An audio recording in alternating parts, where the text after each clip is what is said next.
And good evening. We're live, and hopefully we'll get the thumbs up in a moment that everything is okay and we are coming through. System seems to be operational at mine, but we'll see. So welcome back. This is the Band of Badgers channel, and this evening we will be talking to our guest Dave SEMARK, who is a game designer and writer. And specifically this evening, he's going to talk to us about the awesome Alien RPG from Free League. There will be some links coming up in chat every so often that it will take you to the Free League site if you want to find out more about the game itself, and also, of course, purchase your own copy. So keep an eye out for those. And there is also a link to Dave's other, I guess, venture, which is the Effect Podcast, talking about all things Swedish RPGs, including Alien, but of course the great and awesome Coriolis, another Free League title. Yeah. So, yeah, welcome, Dave. How are you? Thank you. I'm great. Thanks very much. Yeah, delighted to be here. Really looking forward to a chance to chat. Yeah, it's great. Thank you. Cool. I'll make sure we'll try and get you some difficult questions. I'll just plead the fifth if there's something I don't want to answer. So it's all right. And to make it easier for me, because I'm terrible at names, please welcome my co-host, the other Dave, Dave Cresswell. Hey, So co-host. literally, I get to sit down and have a beer and listen. yeah, I get a front row you seat. get to push all the buttons. Yeah. Push all the buttons. Which buttons can I push, Jack? It's a Uh, hard Let's try life. some. Someone's got to do it, haven't they? yeah, So Yeah, yeah. yeah. It's not as easy as it looks. it is. We'll see. So We'll see. Dave will of course be watching out for questions in chat. So if you do have a question for Mr. Seamark, anything related to I guess game design, Alien, or being a writer, please post it in chat. Please prefix it with question in capital marks, in capital letters. Not in sure cap- what a Okay, what capital that mark is. is, but I'm going to use that from now on. That's You're cool. gonna get branded. What's going on? Yeah, it's a big Q, Brad. Yeah, so if you'd like to ask a question, then please prefix with question, and Dave will drop it into our Zoom chat, and we'll get an answer for it. So of course we are Band of Badgers. You're watching us on Twitch, but you can also watch us on YouTube at YouTube/Band of Badgers, and there will be a link popping up in chat shortly that will take you right there. We will of course appreciate a subscribe, because everything helps. You can watch our full back catalogue on there, and shortly we'll be going through some changes, and you may be watching some other stuff on there as well, but we'll leave that teaser there for the moment. You can also support us in other ways. We have various links, and there will be a link tree shortcut coming up in chat shortly. We have an Amazon wish list, we have a Patreon, of course we have our YouTube and Twitch subscriptions, and everything and anything that you do for us is greatly appreciated and allows us to continue making programs like this. And of course, if you are an artist, a creator, writer, game designer, we are of course available for doing reviews such as this, doing unboxings, and doing playthroughs. We recently, it's not play tested, I guess, but we worked with Beal and Grimm on their character chronicles. We reviewed their books, spotted any rules mistakes and stuff like that. So we can do that for you as well. So just reach out on the links either on Twitter or Facebook, or anything else socially oriented that I know nothing about, at RPG Badgers, and the links are in the link tree. That'll be coming up in chat. Now I'll stop rambling now because I've done that for long enough, and And we'll you get got a on with the badger. interviews. We got a badger budgie. Got a badger budgie, that's right. So we'll get on with what we're here to do, which is of course talk to Dave about Alien. So Dave, Alien RPG. You sold me Alien RPG in 2019 at the last Dragon Meet, because of course there wasn't one last year. And we did an awesome playthrough of is it Grindbone, which was the prison Oh yeah. adventure that you wrote. Oh yeah. I forgot And about I came third. We was playing for that. a limited edition copy of the core rulebook, and I just missed out. Which was like That's Yes. the one, yeah. yeah, with the Oh, awesome cover. Oh yes. It's a good one. I decided not to use this so much, so I had to get myself an actual using regular edition. edition. Yeah. And you'd think, having written some of it, that I'd have got a copy just for free. Nah, never mind. But you can make it more valuable. You could sign it. sign it to yourself. Say to Dave from Dave. Sign that. That's Would that make it more valuable, you think? it. Might do. I don't know. The graffiti might devalue it, surely. Here's the thing. So something happened because we met up again at a UK Games Expo. Sorry, Steve. We met up at UK Games Expo earlier in the year, and so Steve picked up some more books, and I think I grabbed some Simba and stuff, and we came back, and then one of the guys we know who was actually working with the UK Games Expo team, he said, "Yeah, he bumped into you guys. Can we tell him all about you?" And he goes, "Yeah, I picked up like the Alien books, and you signed them for him on the inside," and I was like, why didn't we do that? What happened? We didn't even think about that. So yeah, maybe we'll bring our books and we'll have to force you to sign them, I think. I'm more than happy to deface your books if that's what you want, but yeah, I have to blame Matthew for that because he was the one who brought the golden pen. Right. So I hadn't thought about it at all. It's like it's when the first person asked, I was like, "Who? Me?" It's just like, but it's lovely. It's great. Yeah. So you talked about having written part of the core book. You worked on the Hope's Last Day adventure that's in the back of that, didn't you? Yes. So that came about from well, it was a lot of serendipity, actually, a lot of luck. So Matthew and I had we'd started our podcast, FEC podcast. We'd gone over and said hello to all the guys, Thomas and Nils and Costa and several others from Free League, and we were then helping them with UK Games Expo in 2019 in terms of just helping out around the stall and being an extra pair of hands. And a little while before that, we got a message saying, we need you to sign an NDA, but there's something we'd quite like you to do for us. And we were like, okay, more than happy to sign up anything, no worries. It then turned out that the NDA was to keep our gobs shut about Alien because they'd had it all. It was all in plan, but obviously weren't able to announce it at that point. Yeah. And they wanted us to do some demo games for the UK Games Expo. So Matt and I took that away. We produced the 3 scenarios that were what we called the Last Hopes scenarios. So all 3 of them were set at Hadley's Hope. Yeah. The first one was a heist of the casino whilst the colony is going horribly wrong. The second one was colonists just trying to survive. And in our version, they were the Union band. So one of them loved his cello more than he loved anything else, and he had to carry that around with him and escape with it. And then the third one was Hope's Last Stand, which was the militia doing a final stand to try and get a signal out. And of those 3, the middle one became the core of Hope's Last Day, and then we drew bits of the other 2. So yes, I was the lead writer for Hope's Last Day, but obviously that was done in conjunction with Matthew, who's my co-host on the podcast. And just so Matthew doesn't complain, he actually wrote Grindbone. I didn't. I just run it. Okay. Dragon Meat. I know what Matthew's like. He'll be like, I wrote that. Hang on, you can't take credit for that. Yeah. So I thought I'd better say that. So I got the chance to do that. The other thing that I was, again, through serendipity more than anything else, able to do for the core book was write the rules for the Xenomorphs. Oh, okay. Now this was, again, it was pure luck. In preparing the scenarios for UK Games Expo, the stuff they sent us had nothing about aliens in it. So I then contacted Thomas and said, you couldn't send us the rules for the aliens because we'd like to use them.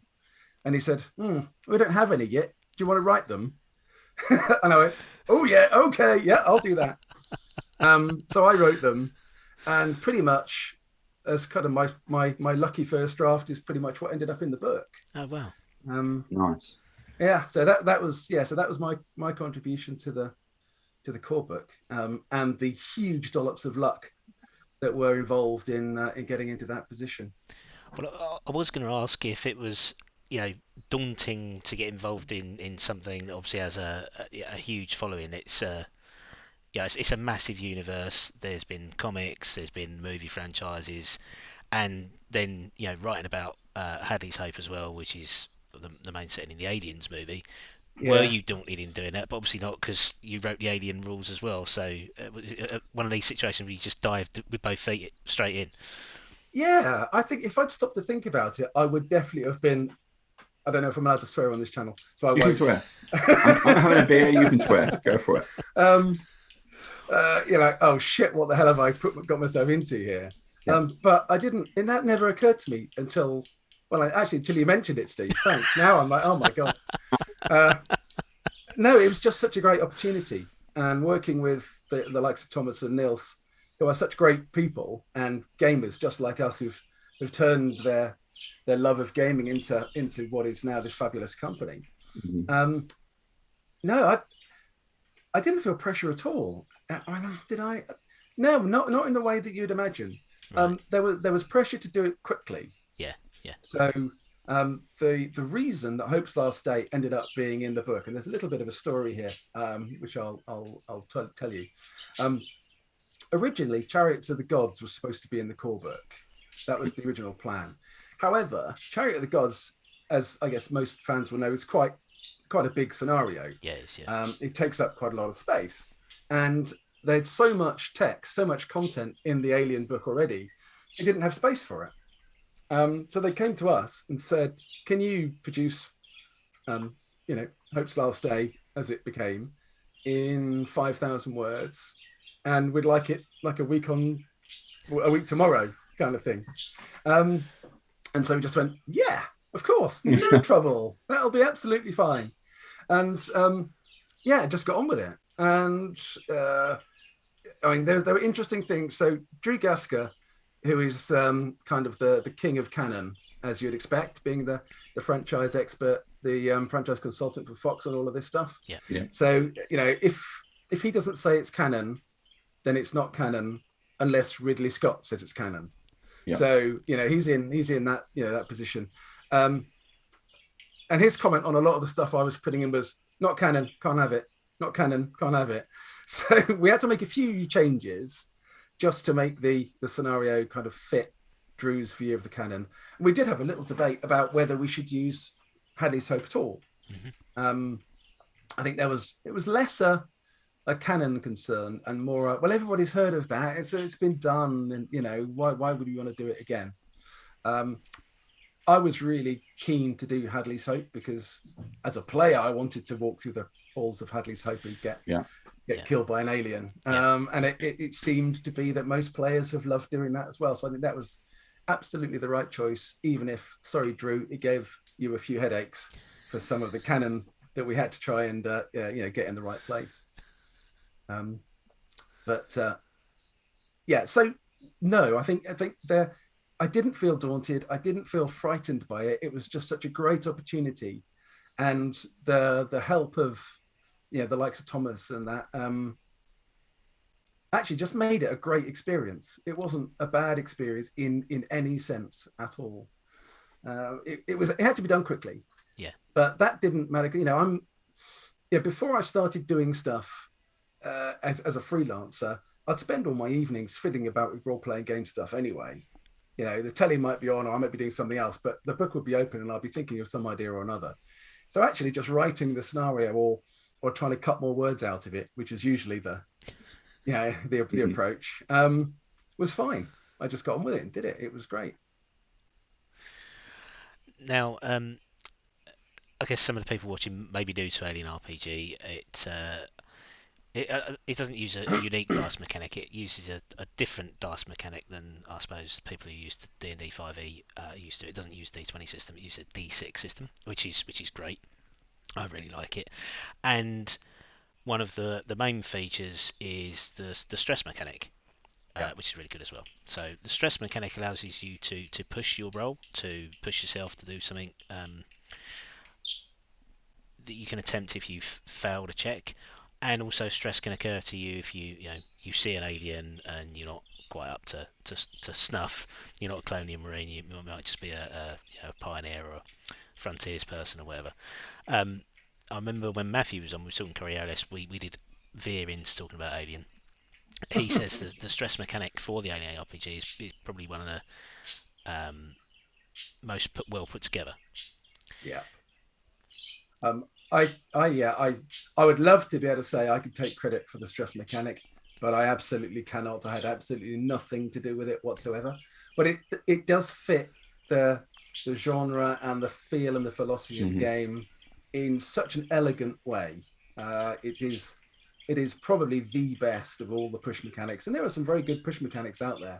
But the way it's just driven by the game, and the way it drives the game, and the way you start building up stress. So actually, you might do quite well. You've got some more dice to roll successes on. Yeah, great. But then eventually, okay, I'm getting really stressed now. I've got more dice to panic on. And it works brilliantly. Yeah. It does, and it, the core rulebook gives you some guidance on actually running the game as well. There's this whole section on for the game mother, as it's termed in Alien Yes. RPG, and it is about building the tension. It's not a shock horror game. It's what's behind the unopened door. It's a sinister. It's behind you and you can't quite see it type. That's the stress and the tension you're going for, and I think it does it. The game does that particularly well, and like you say, the stress mechanic is very thematic in the way that it fits in with that philosophy. Yeah, Is I that, think sorry, go on. Sorry, go on. I was just going to say, is that something you was aware of when you did write for Hadley's Hope, and then the later writing you did for the other books? Yeah, completely. The stress mechanic was pretty well set at the point that I was brought into the game. So that was, I don't think that's changed actually since I first saw the draft that I saw right at the start, 2.5 years ago. Yeah. It yeah, so I think that there's definitely a thing about so the first playtest I did of Alien, there was runaway stress in it in the first game, and it became a real problem. And I wrote back to Thomas and said, are you sure this works as well as you think it does? And he went, yes. Why did it go wrong for you? We looked at it, and there was definitely a thing in the way I was running it. I was giving too much narrative stress, and then the players were pushing too often. So that is something that, as a GM and as a writer, I think you need to be slightly conscious of. In that, having a lot of stress is great, but if you get too much, it can really spoil the player experience a little bit. And so you have to allow the players just to shift a little bit of stress here and there. Make sure they realize that their signature items can be used to get rid of a point of stress. Make sure that they realize if they had to take a quick 5-minute break in game terms, they can get rid of a point of stress. And then as a GM, you're not normally going to allow them to shift all their stress. You might give them 10 minutes break, and then, there's a noise in the corridor outside. Okay, we best get a move on. But as a writer, you are always trying to think about, coming at it slowly and remembering actually that Alien at its core is a horror game. Yeah. It's not really an action game, but it obviously can play that way. And there's a lot of Colonial Marine stuff out there that demonstrates, exactly that it can be an action game. But it's first and foremost, it's a game about, even with Colonial Marines, it's a game about building up that tension. Get yourself to the point where you can cut the air with a knife before you fire your first smart gun or throw your first grenade. We've been playing Fireteam Elite, and okay, we were playing it the other night, and we're on this level now where facehuggers appear, and all you hear is these little scuttly noises in the background. Then all of a sudden the screen jumps up and you got to press buttons, and you're just holding this facehugger in front of you. Well, I remember, I haven't played that one. I remember the old Colonial Marine, one.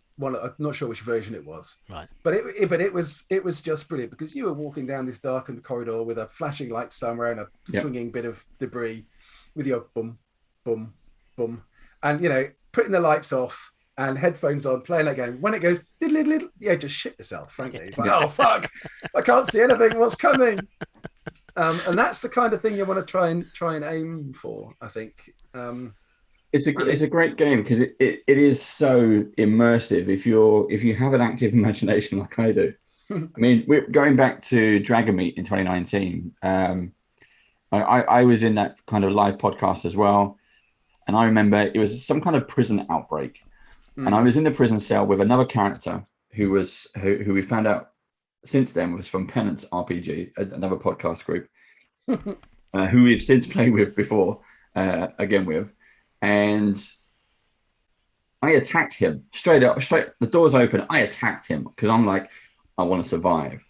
And we spent so long fighting in this room that an alien came in the doorway to the point where, oh dear, he got taken out, and I had nowhere to go because you're in a 4x4 room.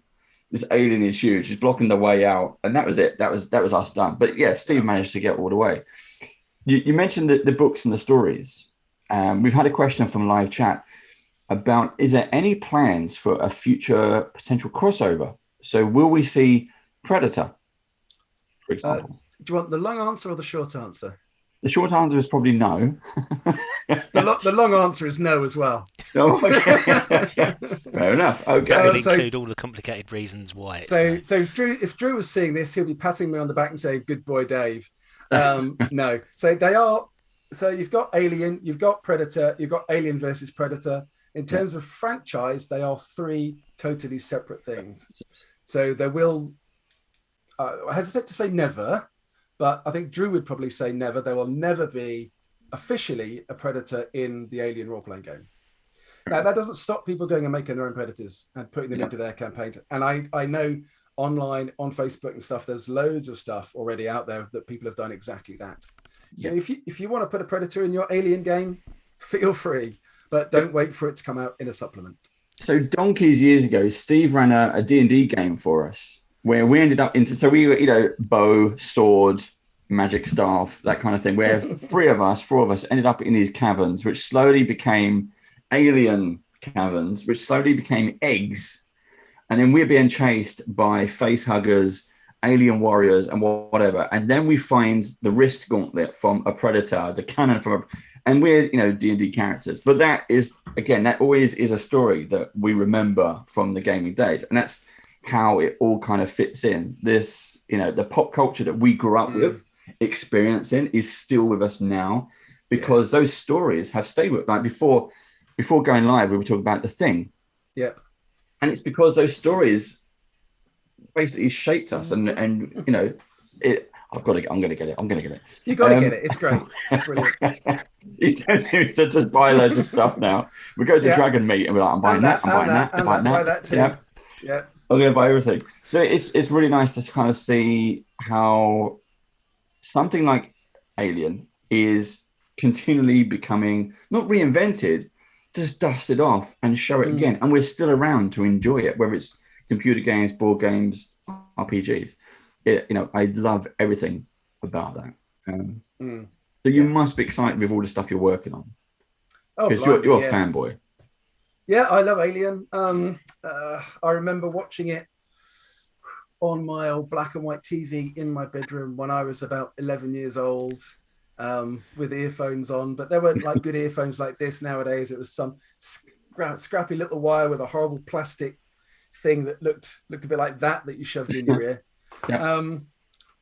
Desperately hoping that my dad wouldn't, poke his nose in and tear a strip off me for watching a movie too late at night when I should be asleep. And it was brilliant. I absolutely loved it, and I've always been a big fan. And when Matthew and I were talking about what the NDA might be about, we'd obviously come to the conclusion it was some pretty good game. There were a couple of games on our list, or franchises on our list, that we wanted to see. One of them was Alien. The other one is Blade Runner, which we can now say that's coming as well. But yeah, so having had the chance to actually get involved in some of this stuff, it's absolutely brilliant. And then lucky enough to be, kept on to work on, Destroyer of Worlds. I had a big hand in that, as well as then the Colonial Marines manual, and now currently we're working on Heart of Darkness, which is the next scenario. When is that due for release? Good question. We're talking. We're not talking before Christmas. We're talking now after Christmas. No, it'll be after Christmas. Yeah. I don't know exactly when. but yes, it's pretty well developed. It's moving. It's towards the end of its writing cycle, as it were. We're getting there. Quite how long it goes from there to actually being in people's hands, it's going to be a number of months, I suspect. But I'm not the expert on that for Free League. You're better off asking them. Yeah. The books and the campaigns, the cinematics are amazing. They really, really are. Is there any more plans for more box sets? Well, yeah. So I strongly suspect that Heart of Darkness will be a box set in the same way that Destroy of Worlds is. Wow. Okay. I suspect this isn't official. I don't know for sure. Yeah. But I suspect it would be.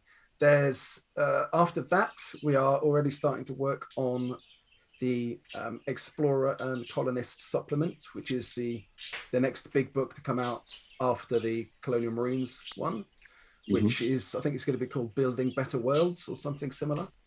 Yeah. So I think I've just answered that question. Yeah. So that is next after Heart of Darkness is finished. It's certainly started work on it already, but there's quite a long development line there yet before that sees the light of day. Yep. But that is next on the list. Yeah. Right.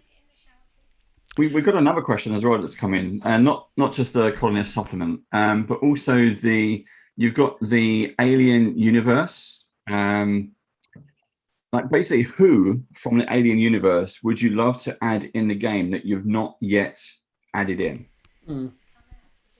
Is there something missing? I might be a bit. Sorry, go on. Finish your point. I was going to say, we've got like Prometheus stuff in there as well. The engineers. Is there something yet that you'd want to put in that we haven't yet seen? Hang on. Let me just make sure I'm not going to say anything that will get me fired. Wetland Titanic. Live chat. Wetland Titanic. Yes, indeed. So the storyline that was started in Chariot of the Gods and was then kind of connected to and continued with Destroy of Worlds will be continued in Heart of Darkness. So that will in a kind of similar way that Chariot of Gods and Destroy of Worlds are connected, but they're not directly like a sequel of the other. Yeah. Heart of Darkness will be the same, but it will be rounding off that trilogy of stories.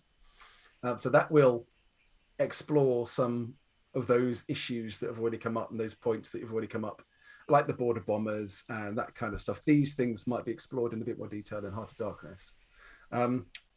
In terms of other stuff, now I might be a bit controversial because I cringe a little bit when you get something and yet again it's about Ellen Ripley, or yet again it's about somebody big in all of those things. Because for me, and this is my personal view, this isn't a Free League point of view. I'm a freelancer. I don't represent Free League. I'm just lucky enough to work with them. But for me, one of the key things about Alien, and we talked a little bit about this before we went live, is that the characters in that are normal. Yeah. If you take them and put them in that situation 200 years in the future, they're normal people. There was nothing special about any of them other than their own human ability to deal with this horrible situation they found themselves in. And when you then kind of, the next movie brings in something else, and the next movie brings in something else, and then Ripley's like a cloned thing in Resurrection that was something else. And then, no, why does she have to be super special? Why does she have to be the center of the universe? She's just a normal person with great reserves of courage and skill and resolution and all that to come through this terrible position. If you turn them into a superhero, it spoils a lot of all that story, because superheroes are going to get through that because they're superheroes. Yeah. This is a person like you or me, and they're getting through this situation with their own grit and determination. So no, I wouldn't like to see other characters coming back. I don't think, particularly not the big ones. Maybe some of the lesser known characters might be quite interesting. Maybe throw in a little Easter egg for. I was going to say for one of the Colonial Marines out of Aliens, but they're all dead, aren't they? But some other smaller characters, if you want to throw them in on a nice little oh, that's quite a kind of good idea kind of Yeah. approach. Great, but don't go back to Ellen Ripley and make a superhero. Would be my view. Right, we do have, or I do have, some of the books here. So what I'm going to do, because we've talked about them, obviously. We've got the Destroyer Worlds, and let's turn my light on so you can see that a bit better. We've got this. Okay, yeah, my camera's died. Right, let's go back to that one. I'll fix that in a second. Well, while you're fixing that, Steve, Dave, Yeah. have you been able, like, the people behind the film, the film itself of Aliens, and anyone in the recent ones, Prometheus, etc., etc. Have you played Alien with them? Is there? Would you like to? Is there like a special promo that Free League can do and say, like, get some of the actors and scare the crap out of them and play your story with them? I think that's a great idea. I suspect there will be quite a lot of people who would be scratching each other's eyes out to GM that game, though.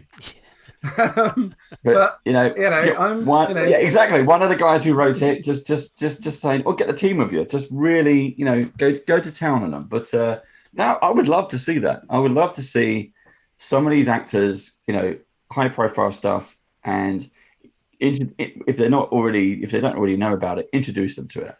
If anyone's planning a new Alien movie, talk to you guys, because these stories are really good. So you start, doing movie scripts and whatever, because it's good stuff. These are good stories. I was going to say it would be great to run a game with Ridley Scott, and then afterwards take him to one side and give him some tips about what not to do in the third movie. Yeah. Or at least what I would like him not to do in the third movie, anyway. But he won't listen to me because he's a world-renowned and is a great director as well. So he is a great director. Yeah. I do like the majority of his work. Yeah, I think for me, I mean, I there are things I don't like about Prometheus and Covenant, and there are things that I do like about them. And I guess the thing I like least is the explaining everything. The aliens are being explained, and I don't think that's necessarily necessary. Yeah, I mean, I kind of very similar. I like the idea of, we saw what the engineers was, because there was always like, what is this mystery alien sitting in like the cockpit alien? What is this thing? Because like, it looks like a giant telescope, or what is this? And I'm going back to that, it was like, oh, that's a nice idea. The black oil, I'm not so sure. But when you first see it happen, like, you get the new space technology, you've got these drones which are mapping the whole thing, and it's just bigger and bigger and bigger and bigger. And I was like, oh wow, this is cool. And then the oil gets him. I was hoping, I just wanted, at this point, I wanted classic eggs. I wanted classic stuff, and it became like DNA mutations. It's this thing that's merging with you, and I don't know. Yeah, there is an interesting thing there as well about that some people feel the need to explain, and it's not just happened in Alien, but it happens in probably worse in other places. Explain why the ships and the technology that you are showing in a movie that ostensibly took place 100 or more years before the previous movies look so shiny and lovely and so high tech compared to the shit that you had in the Nostromo. And the same with Star Trek, Discovery and all that, got these flashy, great big things. It's because technology for making these TV programs is better, and it's the same with like Klingons. You go back to the '60s Klingon, and then they've got better prosthetics, the better CGI, and so naturally they're going to make more of it. So we've gone slightly off beam there, maybe. We have, right, so I've got the camera working now. So we have the Colonial Marines book and Destroyer World. So what I'll do is I'll push that aside for one moment, and we'll talk about that in a minute. So if we concentrate on Colonial Marines for the moment. So as you said, we have already touched on a question that I talked about earlier, which was this is I think it's Just described to as a campaign module. just to point Yes. out, Steve, obviously me and Dave can't see what you're doing No, unless we look no, at Twitch. that's correct. Yes, I Which encourage I'm you to not go on doing. Twitch. Yeah. So, as always, artwork in all of the Alien books, and indeed most all of the Free League books, is just brilliant. I mean, that is that you just if you go to the cons, you go to conventions, you go to the Free League stand, grab a book, open it up. It's the artwork that you just it's Yeah. just wow. It just blows you away. So Gorgeous. all of the images that you see in our background slideshows and on the previous screens that we were on in the mini box that was sitting underneath Dave, they are all taken from either the core rule book or from the Colonial Marines, and they are great. Again, the art is all thematic. It's in line. It's not the Geiger art, obviously, but it is very Mm. thematic, and the lighting in the pictures just it's awesome. There's a lot of silhouette work in there, which I just Yeah. love. It's great. It really is. Yeah. Uh, So, I mean, Free League is so lucky to have the likes of Martin Grip and Simon Stollenhag, Gustav Ekelund, and others. I won't be able to name them all, but they are all super, super talented, yeah, and uh, just lovely people. I mean, I've met Martin a few times. He's one of the nicest people on the planet. And I remember asking him about some of the Simba Room artwork he'd done, and I was saying how much I loved the kind of the sort of vague, misty backgrounds to all Yeah. these things, and how evocative it was. And he said, "Well, I only do that because it stops me having to paint all the background in." Yeah. But it's brilliant. It just shows how Sophie Felsing he is. He's so talented. Yeah, they are so lucky to have such. Yeah, I think it's fair to say they are second to none. they are there. Yeah. Yeah, There are a lot absolutely. of brilliant artists out there, but I'm struggling to find any better. Yes. Yes. I Yeah. think. And you can actually buy some of the art from Symbaroum. I think you can get it from Alien as well on the Free League website. So you can buy posters and prints and stuff. And So yeah, Coriolis as well, and some of the others. Coriolis. Yeah. Yeah, gorgeous artwork. Again, it sets it's such a atmosphere and gets your imagination running. Yeah, it does. I had an idea for I mentioned the box sets because I think one of the bits that's missing is to have some kind of like Beadle and Grimm do this. They have an atmosphere card. It's not a new Mm. idea, but they do it. They do it very well because you've got this stunning artwork, and it could be here's the cockpit, here's the dashboard, here's the life pod, and you can have those up over your DM screen or pass it around the table so everyone can get the same setting. Mm. And then when you show the monster, here it is, boom. Mm.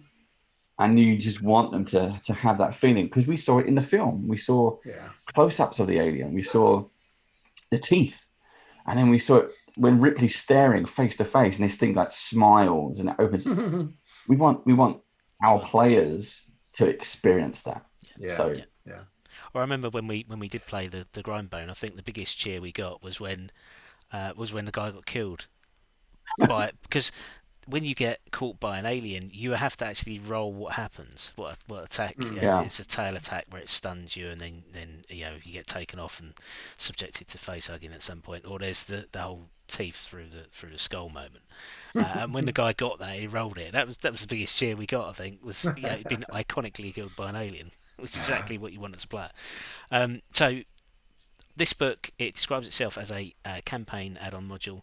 This is all about the career path of being a Colonial Marine. Right up the front, which was great, it says there are more career paths coming. So you've already answered that question. Next one is going to be the explorers and frontiers people. So building better worlds.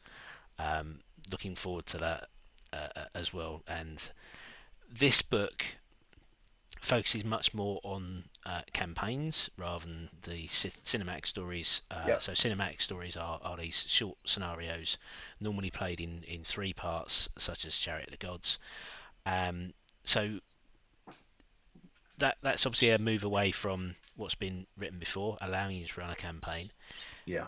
Does that look different? Does that run different as a games master? You have to come at it from a different point of perspective. Not enormously, a little bit, of course, because in a campaign, and in the Colonial Marines, there are 7 missions. Ideally, most of your characters would survive for most of that, but it's quite dangerous, and some of them are going to die. It's a combat-based campaign, so you're playing Colonial Marines, so naturally enough, you're going to be put into dangerous situations. Naturally, the so I think that there are 2 things. One is the sort of the personal agenda point of view. So a cinematic game will give every character a personal agenda, and that agenda will evolve and modify through the 3 acts of the cinematic game, and that will drive how you play your character. And some of those at the end will, might lead you to try and kill one or more of your fellow players. It might lead you to try and abandon all of them, or it might lead to other things as well. But it really drives some of that play, and it works really well. In the campaign mode, not only do you not want to kill your characters off too easily and too quickly, and I can tell you a little story about some of the playtesting we did for the Colonial Marines that illustrate that quite well. But also, you don't have agendas in quite the same way, or they don't play out in quite the same way. So it's more about buddying up with your team, and as a character, as a player, you'd want to have the kind of the usual character building role playing opportunities that you would get in any role playing game that wouldn't give you an agenda, perhaps. But it works really well. You do need to temper the level of danger a little bit. Yeah. And there's an idea that Drew put into the campaign is something that he called dealer's choice, and that's there'll be a little box text saying, if you don't want this thing to be quite as dangerous as this, you can do this about it, which is a nice little thing for a GM that wants to try and improve the survivability of their players. We did have one.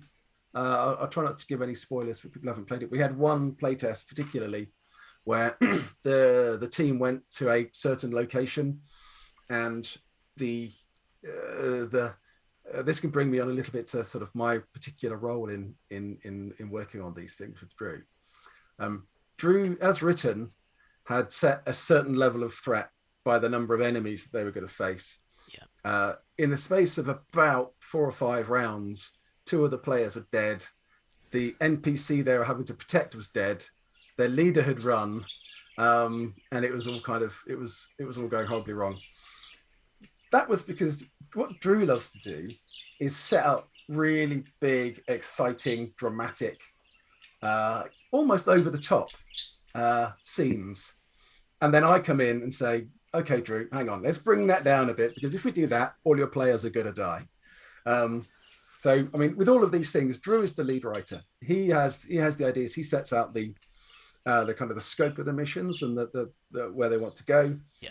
Once he's written, a good draft, I then come in and look at it from a playability perspective and a player experience perspective, and then I offer suggestions, make changes, add some stuff to it to try and draw out the best of the player experience from the story that Drew has set.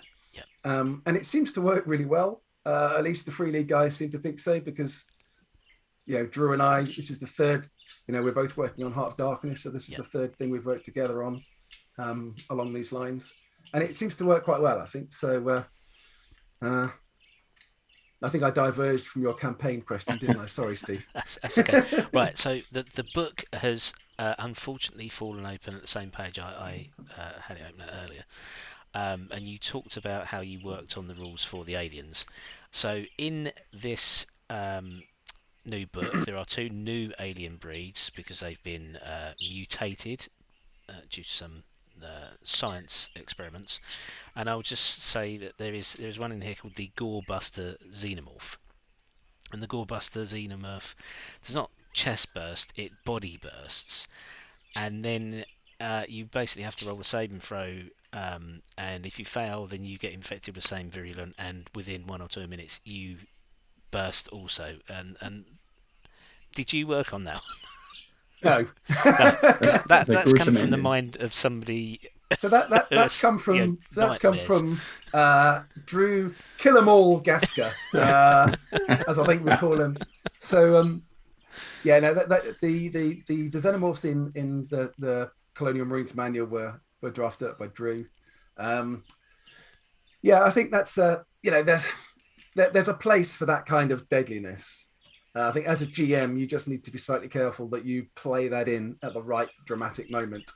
And get the full effect of it, because there are times where half the party dying or someone dying is absolutely the best thing to happen in a game.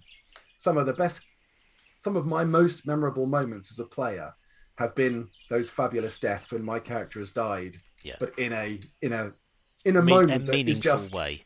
Yeah, or it's the right time, or or it's just really dramatic, and then been really happy actually that character's story ended on such a high note, and you then go on and start with your next character. But yeah, so I guess one of my jobs is to try and make sure that the players won't die on page 2 of the mission, as opposed to the end of the mission. So one of the other things I really liked in here as well, so the page open at the moment, you've got the makeup of your Colonial Marines squad. So you've got platoon description, you've got your section description, you've got your squad description, and you've got your fire teams. And those fire teams are made up of gunners, technicians, medics, and that's great. And so one of the things that this book adds is rolling up your character with, creating your character based around a Colonial Marine. Was there many rules that got added into this book that are different from the character creation in the core rulebook? It's an expansion, really. So it gives you a kind of a very short sort of life path. So you get to choose your military occupational speciality, which you went through there, Steve. So you could be a sniper, you could be a pilot, you could be a medic. Well, there's about 10 of them, and depending on which one of those you choose, you then get a slightly different selection of skills and talents to work from, and then that builds your character in a slightly different way. And then we've added in this time a sort of a background or sort of active duty sort of history to your character. So you can roll on a couple of tables depending on what rank you are and what your specialism is, and you get a bit of background history, and you might get a new signature item, or you might get a weapon, or you might get a skill bonus or something, which came out of that bit of history. And then obviously that bit of history becomes your part of your character's bio and background, and you can then build on that as a player to sort of explore what that meant, why it happened, what does that mean for you going forward, how does it make you behave now. Adds a nice little bit of flavor, and it's not too detailed, but it's intended just to give you that little bit more depth about building up your Colonial Marine than just the sort of like the half a page that you get in the core book. We'll finish on that page. I think that piece part is awesome. So what's happened? There's basically a USMC droid. So you think like the robot walker suits from Avatar, just taking out a whole host of aliens. So we'll leave that one there. That book is awesome. It's great. There is now a campaign module book. Allows you to build your own campaigns. There's rules in there. There's loads of history in there about the Marines, various different military factions. It is a quality book as always from Free League, and the art in there is awesome. So pick one of those up, and there will be a link in chat to the Free League store where you can do that, or you can head down to Dragon Meet in December and buy one from Dave himself. Absolutely, yeah. I will be there. And they'll sign it as well. I'll be there with my gold pen. If you want me to deface your book, that's fine. If you don't, that's fine as well. So I've also got a copy of Destroyer of the Worlds. So Destroyer of the Worlds is a full cinematic scenario. That's right, yeah. And it is in a lovely box. So it's a boxed product. It's got some awesome art on the front, well-constructed box. I do love the box. I mean, the books are fantastic. The box, because I've got the starter box for myself. And it's just such a lovely set that you get the maps and everything you need to just enhance the game. And So It is good. in the box, and mine are all over the place. You get a new element to the game, which has been added with this scenario, which is the story cards. So what those story cards are, we touched on it earlier. You have personal agendas, and you achieve those personal agendas, and that goes towards you. I think it gives you some bonuses, doesn't it, if you achieve your personal agenda? So yeah, if you well, as a GM, I always run it that if you've tried really hard, even if you failed, if you've played towards your agenda, you then get the reward, and the reward is a story point, and the story point allows you to use that to trade in for an automatic success. Yeah. So if you need to get an automatic success to stop that alien cramming your head in, and you've got a story point, that might be a wise moment to spend it. So, but the story cards are actually slightly separate to the agendas, right. In that when certain things happen in the scenario that will influence a player or will affect a player, they might get the story card that will tell them what that effect is and what's happening to them. And then if they role play that in the right way, they will again also gain a story point award, right, for good role playing. So the other thing that I really liked in the box as well, you get these cards here. So these are pitch cards and stat cards for some Marines and some civilians. Now these are the people that you're searching for, if I remember correctly. And So I think it's a nice little feature that you've got these. You can show them to your players, hand them to your players. So it's got a bit of information on there, and you get the equipment cards as well with nice artwork on. You see that there on the picture.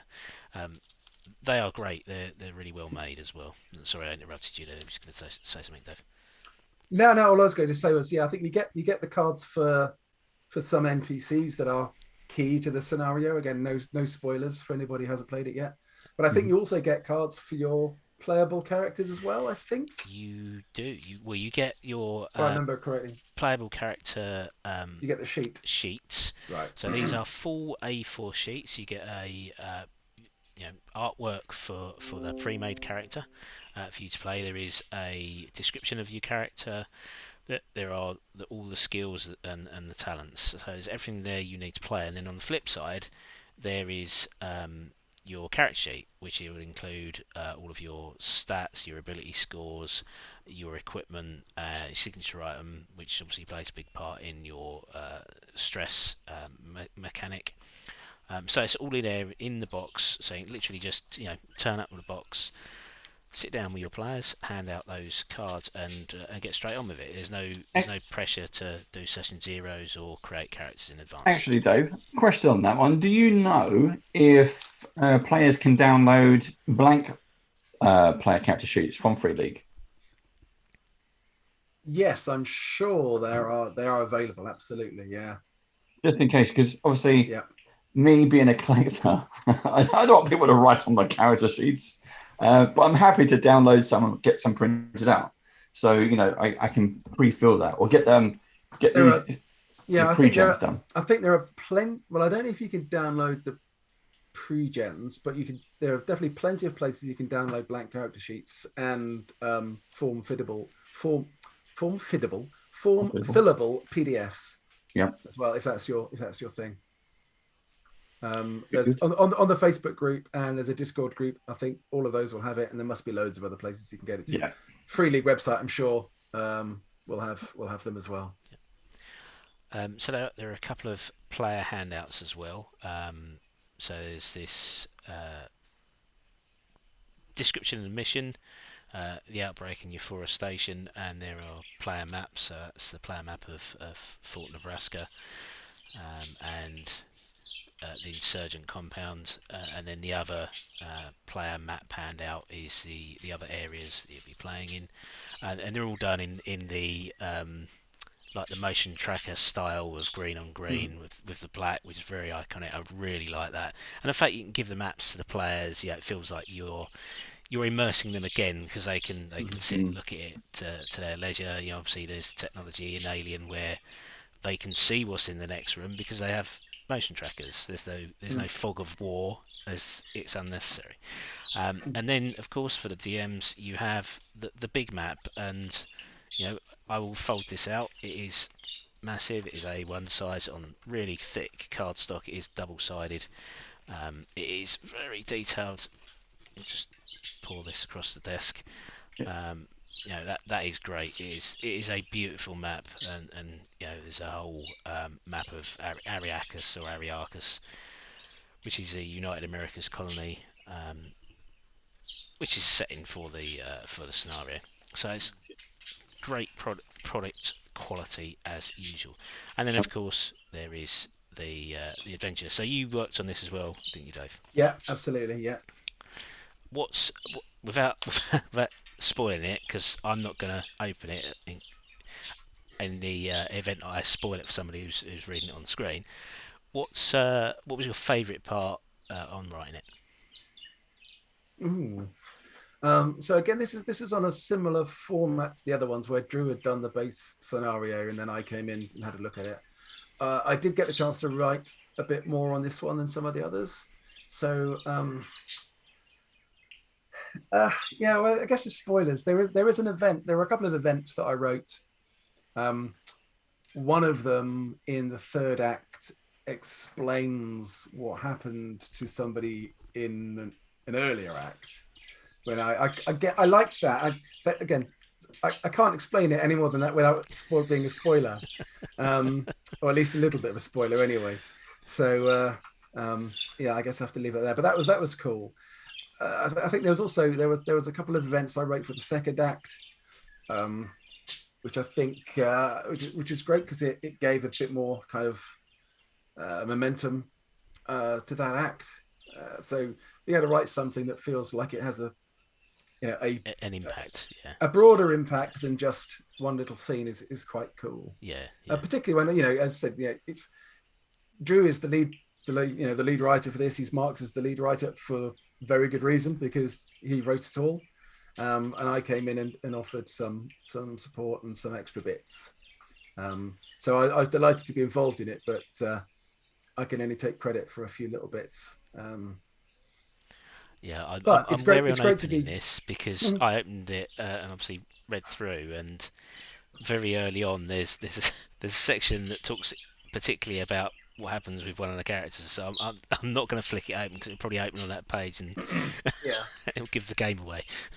Yeah. So again, I think I was lucky enough to be able to tweak quite a lot of the scenario and quite a lot of the bits just to kind of polish and fine tune what Drew's original idea was driving at. So I think I had quite a big contribution to this scenario particularly, but obviously the base scenario and the story was all Drew's work. I'll put that on as a little bit of artwork there. It's probably safe to show on the screen without too many spoilers. But I'll steer away from that. But yeah, everything in there, you'd be set up ready to go. Yes, to play that completely. Straight out the box. Just literally turn up and play it. It says on the back that you'd be able to play it in 120 minutes.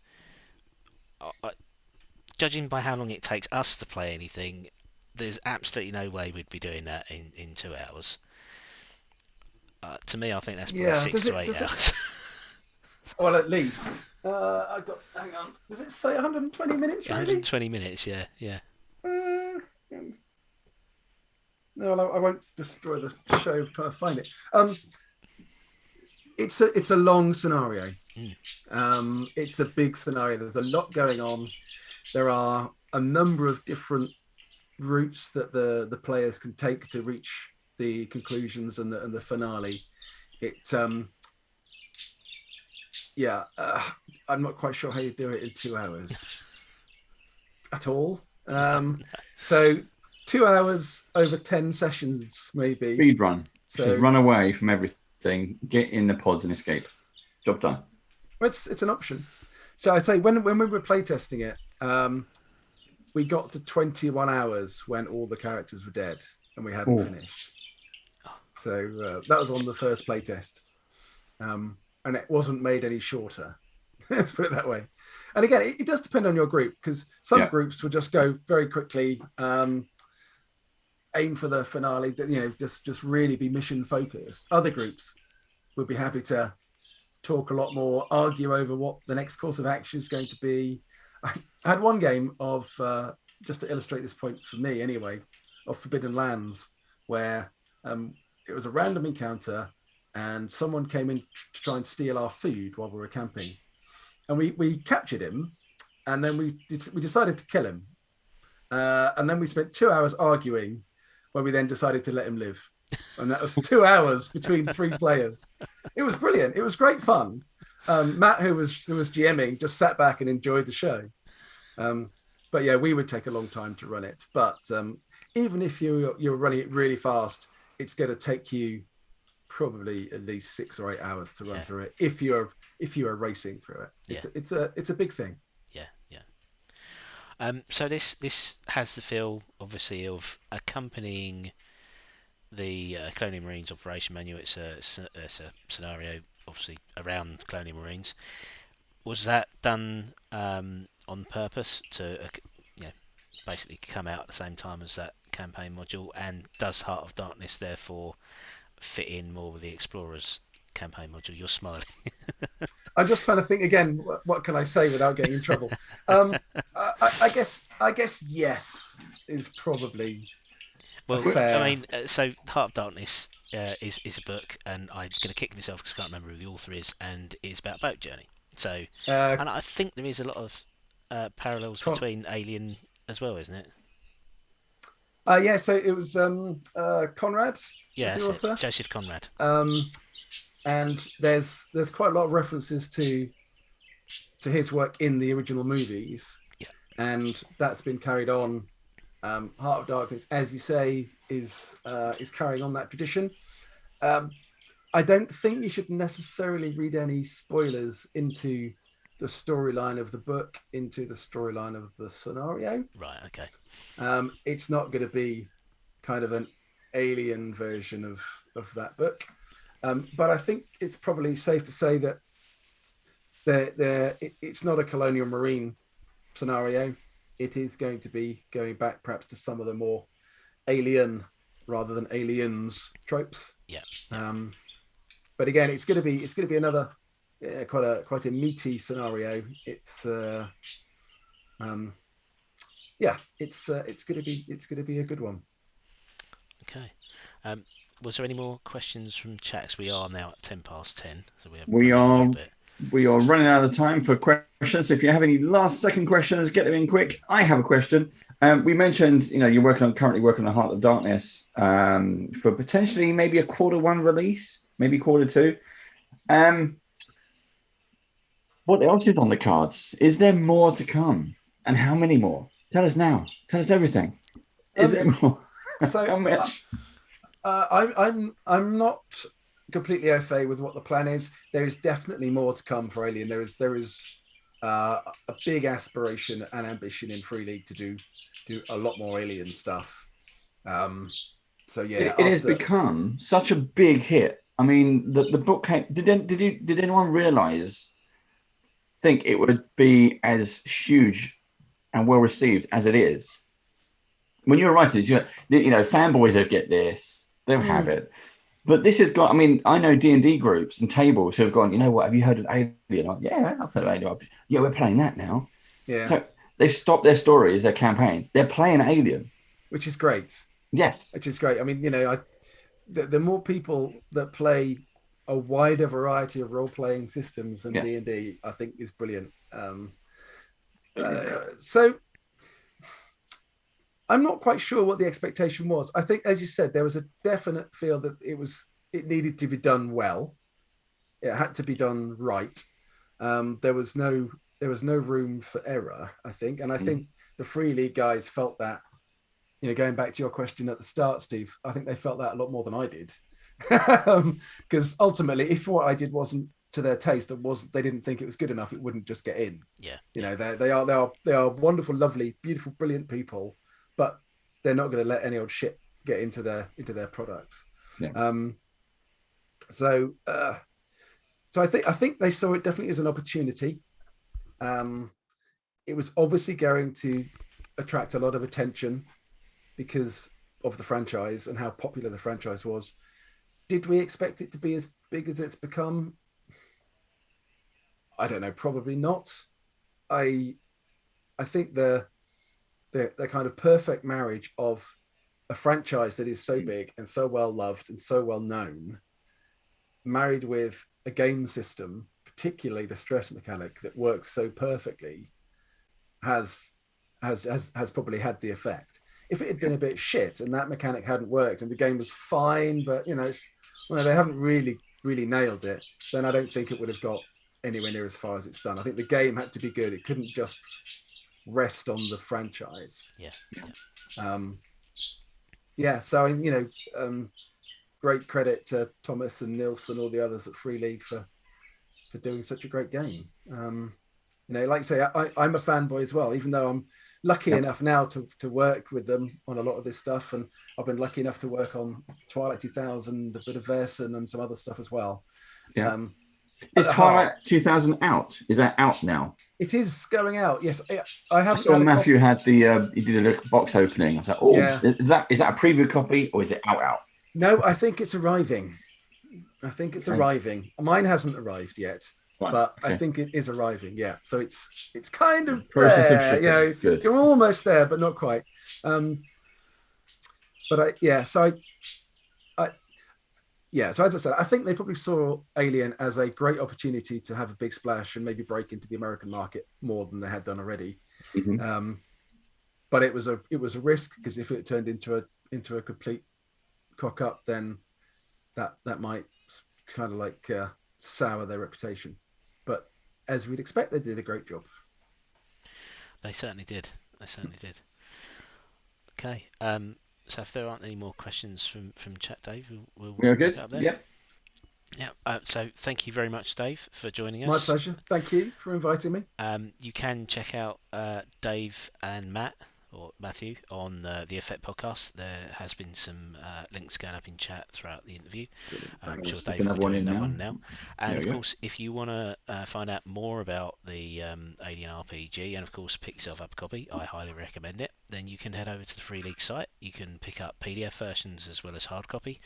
They do ship to the UK, and there is some very competitive prices on there. And Dave, of course, will recommend the starter set, which is behind him, just over his left shoulder there. That's the one with the red box. There have been some images going up in the box below Mr. SEMARK show the content of that starter set. There is a lot of stuff in there. So you'll get a copy of the scenario, Chariot of the Gods. There are tokens. There is the star map. Those products are all available separately as well, but you will get that in the starter box as well as a copy of the core rulebook. So very well priced that. So we're going to wrap up there. Thank you very much. One more thing. Go on, sorry. Go. Dragon meat, yes. Dragon meat, yeah. 4th of December, yeah. So Dragon meat in central London. Or Hammersmith. Hammersmith. Yeah. I will be there. Downgraded after Monday. I'll be there with Matthew representing Free League, and you'll be able to find us at the Free League booth if you want to come and say hello or buy something or just come and chat about games. Look forward to seeing people. Yeah. I got another question. At Dragon Meat, do you think you'll have Twilight 2000? Don't know. Do you think you'll have possibly preview copies of The One Ring? I could have teed you up for this question because we were talking about earlier. The answer is don't know. We might. We might have both. We might have one. We might have neither. I suspect we'll have Twilight 2000. Yeah. It might be just a smidge too early for The One Ring. Right. But fingers are crossed that we might be able to get some of those. Yeah. Okay, cool. I will find out. I will wait. It's only, 6 weeks away now? It's only 6 weeks away. Yeah. Brilliant. Right. So again, thank you very much for joining us. You can watch this video on Twitch, but you can also head over to YouTube. It will be going up sometime tomorrow. So our YouTube site is YouTube/Banner Badges. You can keep up to date with everything that we do, all the schedules we've got going on, and what's coming up next year on @RPG Badges on Twitter. So thank you very much. And I think before we go, I'm lined up to run a one-shot of Alien with you guys in the not too distant future, aren't I? Yes, you are within the next few weeks. So yeah, we'll probably have a chat about that when we've wrapped up. But yes, that is cool. that is correct. We'll be running an Alien one shot, and Dave will be GMing us, which is our great honour. I'm really looking forward to that. Yeah, cool, fantastic. Right, thank you very much, and yeah, we'll see you soon. Cheers all. Bye-bye. Bye. Bye.